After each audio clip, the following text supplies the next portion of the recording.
मग काय करायचं? रत्न जन्माला येईल, एक रत्न जन्माला आलं, त्याचं नाव म्हणजे छत्रपती शिवबा. छत्रपती शिवबा जन्माला आला, शिक्षण देण्यात आलं रामायणाचं, शिक्षण देण्यात आलं महाभारताचं, शिक्षण देण्यात आलं राजाला भागवताचं, ज्ञानोबरायांचे तुकाबरायांचे विचार माझ्या छत्रपती शिवबांना शिकवण्यात आले. राजे तयार झाले कशासाठी?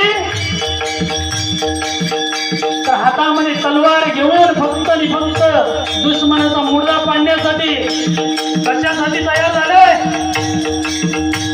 तर हिंदवी स्वराज्य उभं करण्यासाठी केली संघटना उभी, आले सर्वजण एकत्रित, केले मावळे तयार, राहिले जरावरती अभिषेक केला. देवा तुझ्या समोर अभिषेक करतोय पाण्याचा आणि रक्ताचा.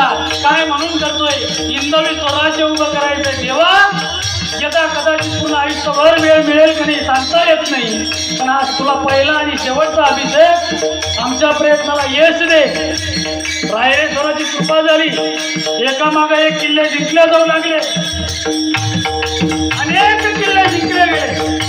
आदिलशाही थरारली, अफजल खानासारखा मोकाट कापून टाकला, आदिलशाही संपुष्टात आली, निजामशाही थरथरायला लागली, कुतुबशाही थांबून गेली.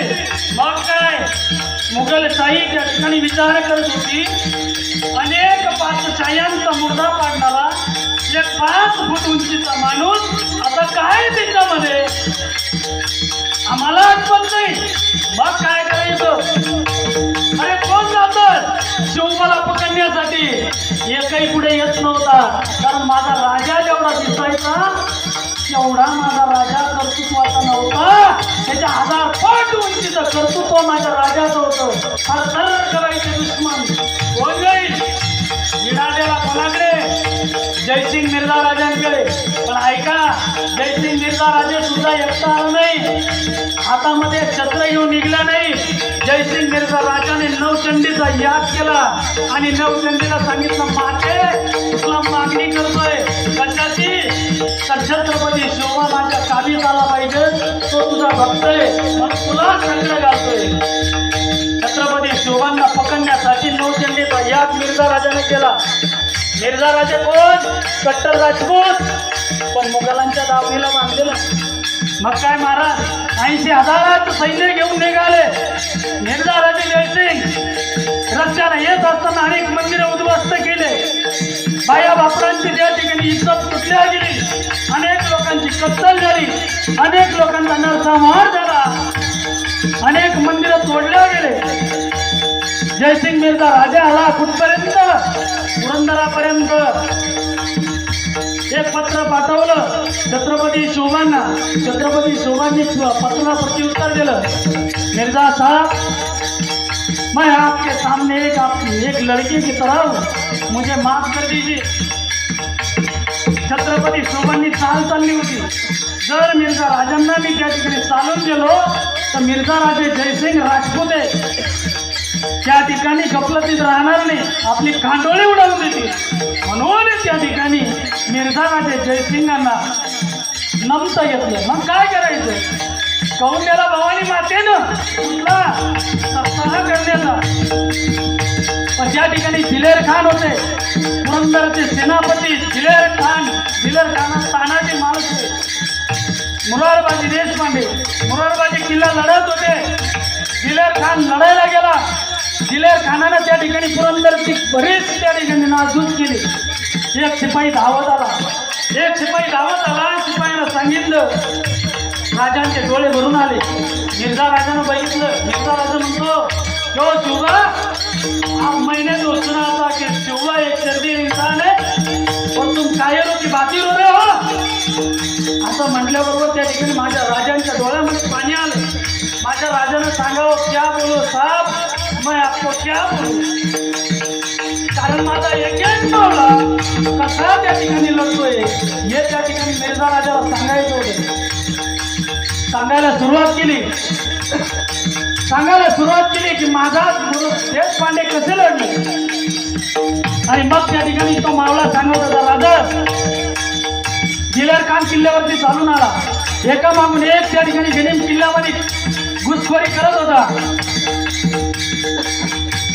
मुरादाबादीने दरवाजा उघडला दरवाजा चालून गेले. सैन्य होतं फक्त 1,500 सैन्य घेऊन त्या ठिकाणी मुरादाबादी चालून गेले. एका मागे एक गनिम कापल्या जात होता.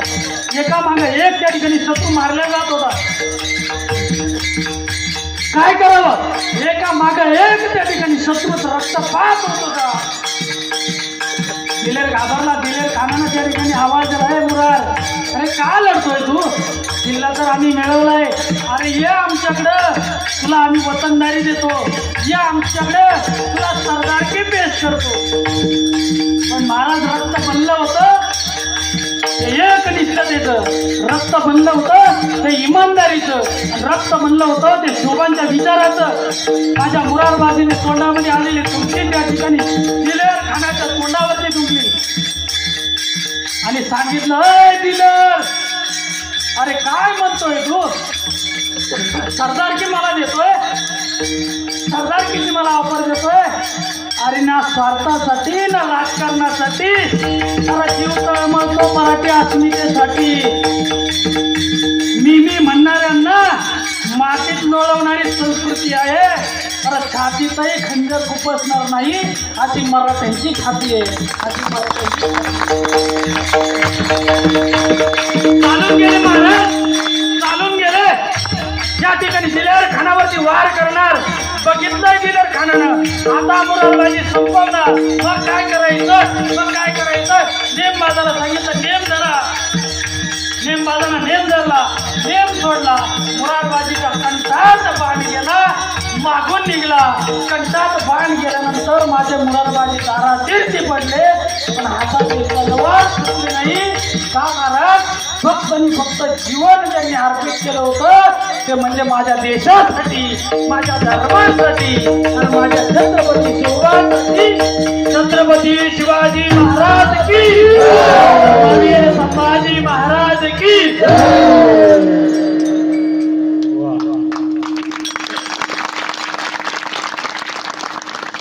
महाराज